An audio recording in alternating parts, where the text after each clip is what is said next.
Hey Hofstra fans, it's time once again for the WB Masons Coaches Report. I'm Rob Joyce, joined as always by the head coach of the Hofstra volleyball team, Kristina Hernandez. Coach, how are you today? I'm good, how are you doing? I'm good, thanks. Now, in the last week since we last spoke, your team's gone 4-1, 2 wins over St. Francis of New York, wins over Siena and Princeton. Then last night, you dropped your first match of the year against Seton Hall. What are your overall thoughts in the last week? I think we had a good week. Last night was a little tough. I don't think we played well. Seton Hall is a strong team, but I think that we, needed to do some things better in how we're playing. But overall, I think it was a good week, and we saw some good things. So hopefully, we can take that into Texas this weekend. Now we'll start on Friday against Siena, a 5-set marathon. You win the first 2 sets. Siena wins the next 2 sets before you pull out in the 5th and final set. After the 4th set, what adjustments did Siena make? After the first 2 sets when they came back. Siena just did a good job defensively against us. They really were all over the place, and it made it a little frustrating for our attackers. So, in the 5th set, we put Giovanna in. I think we needed a different look offensively, just to kind of, mix it up a little bit. And she did a good job, and, we did a much better job in that set. In the 4th, 32-30 set that Siena pulls out, blow a 2-0 lead. What did you tell the team to be able to pull out in the 5th?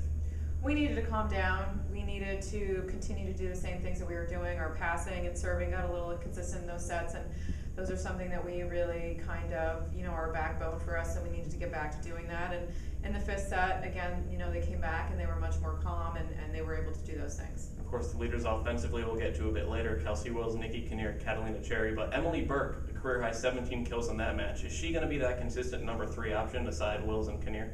We'll see. I think her and Giovanna are going back and forth right now in practice. We need Emily to be able to do the same things every night in order for her to be consistent. I think that we've seen some really great things from her, and we would like for her to continue to do those things, but she's got to, keep growing and getting a little bit more confidence in what she's doing. Now, after a long 5-set match on Friday night, the 4th set went long, 32-30. How do you get the team to focus come Saturday after a physically and mentally grueling match the night before? They were ready to go. I think they wanted to, I think the big thing was that we needed to understand that teams are going to play really good defense against us, and it's okay to be frustrated, that they needed to just keep working and trying to problem solve and figure out different solutions. So they came back in with a different mindset the next day, and they were ready to go. Then 2 wins against St. Francis of New York, one on Wednesday and then one on Saturday. Combined 0.23 hitting percentage for the Terriers, so you like the defensive performance? Defense was good. Our blocking cleaned up much better on the second time that we played them. It was a little bit sloppy the first time.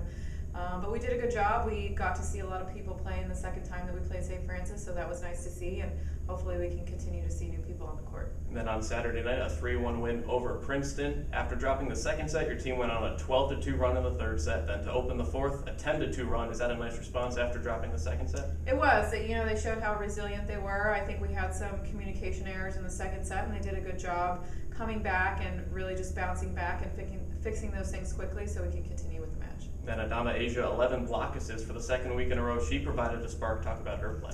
Adama did a great job on the block. She got in a few offensive swings for us, which was great. We need her to keep doing that, and she has great lateral quickness, which makes her really good on blocking. So if she can continue to do those things for us, I think it's going to be a really nice thing. Now on Friday, it seemed Sarah Campolina got a little bit frustrated against Siena, but Saturday night, 5 kills against Princeton. When a player gets frustrated in a match, do the coaches talk to her, or do they kind of let the players kind of get out of it themselves?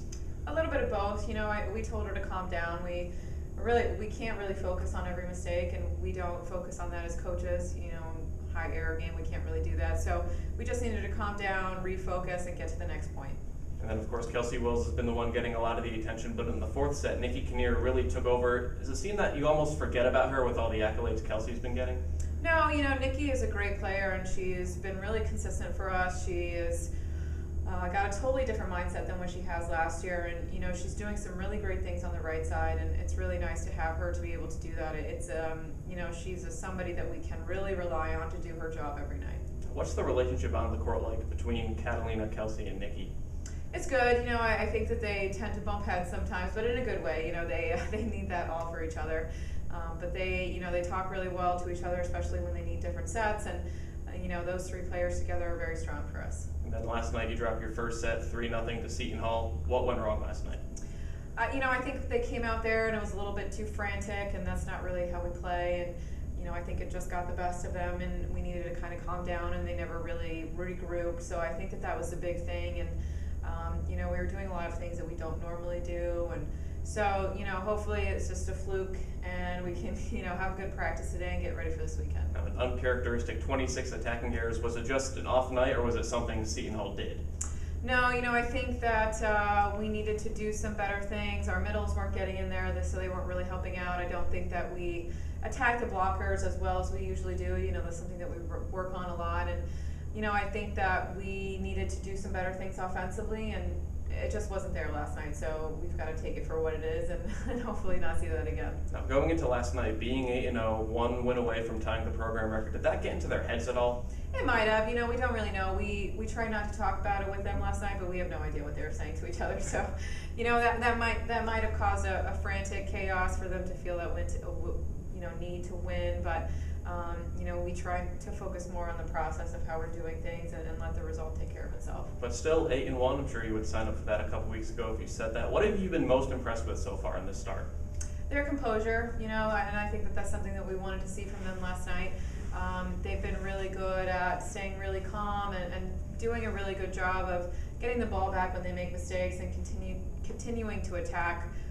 But a lot of good things from a lot of different people, and so I think it's important how we get in the gym and train and continue to get better. And of course, Kelsey Wills, CAA Player of the Week for the second week in a row, a couple of National Player of the Week honors. But aside from the kills, she also is compiling digs and compiling blocks. How has she improved to be a more well-rounded player? Kelsey works really hard to improve her game on a daily basis, and I think that that's what makes her really good. She's never really satisfied with how she performs, and I think that that is something that really helps her to be able to do all of these things. So I think that, as we go along, she's probably going to be able to do more for us, and it's really exciting for us. And then Catalina Cherry seems she fills up the stat sheet pretty much every category: kills, blocks, digs, of course, assists her main go-to. How is she? Is she coming to her own as a leader? She has.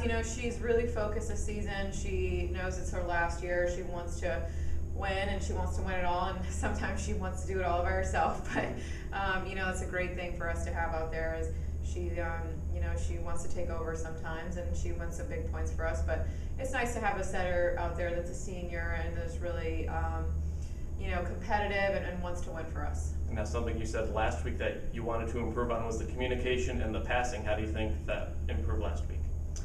It was much better. I think last night we had a hitch, but I think when we played Princeton and we kind of had some miscommunication errors in the second set, they did a good job of kind of fixing them and talking them out and making sure that they continue that. Our passing's been really solid this week, and so if we continue to do that, we'll be in a good place. And then this weekend, Carmen Meneja likely to break the school's all-time digs record. She's just 10 away. Is there any attention brought up to that, whether it's her or someone else in the locker room? Yeah, her family's really excited about it. She's really excited about it. It's been her goal since she first came here when she was a freshman. So she's hungry to get there, and I think she just wants to kind of get it over with and continue to, increase that stat and number. But I know she'll be really excited when she gets there. And now she'll do that this weekend at the Mean Green Invitational. You'll take on North Texas, Eastern Michigan, Oral Roberts, as well as Texas A&M Corpus Christi this weekend. What have you seen from that competition? Very strong teams, teams that we can match up physically with well. Oral Roberts is a really strong team, so we play them on the second day, so we'll have some time to see them a little bit more besides video. But I think it's going to be a good tournament. If we go out there and play how we've been playing, then we can see some good things. Now, last Wednesday you went on the road to St. Francis, but that was a bus trip to Brooklyn. This is a flight down to Texas. What are you looking for on the first real road trip of the year? I'm actually excited to get them on the road. It's nice to be able to kind of control when they go to sleep and what they're doing. But we just want to make sure that we see what we've been doing for the past, a month and a half that we've had them right now. And if we do that, then we'll have a successful weekend. And Friday and Saturday, early starts 9:30 on Friday, 9 a.m. on Saturday. It's going to be hard to get the team, their bodies physically ready to go at the early hour. No, I think we almost do better. All right. when they sleep in, they're kind of groggy. So if we can get up in the morning and get some work done, then I think it'd be good for us. What will be keys to victory this weekend? Continuing how we play, make sure that we're making adjustments quickly, not getting frantic, and just playing our style of volleyball. All right, head coach Kristina Hernandez, thank you as always for the time. Thank you. Hofstra will take on Texas A&M Corpus Christi 9:30 a.m. on Friday. Check out GoHofstra.com for game information or follow them on Twitter @HofstraPride. I'm Rob Joyce. Thank you as always for tuning in to the WB Mason's Coaches Report with Kristina Hernandez.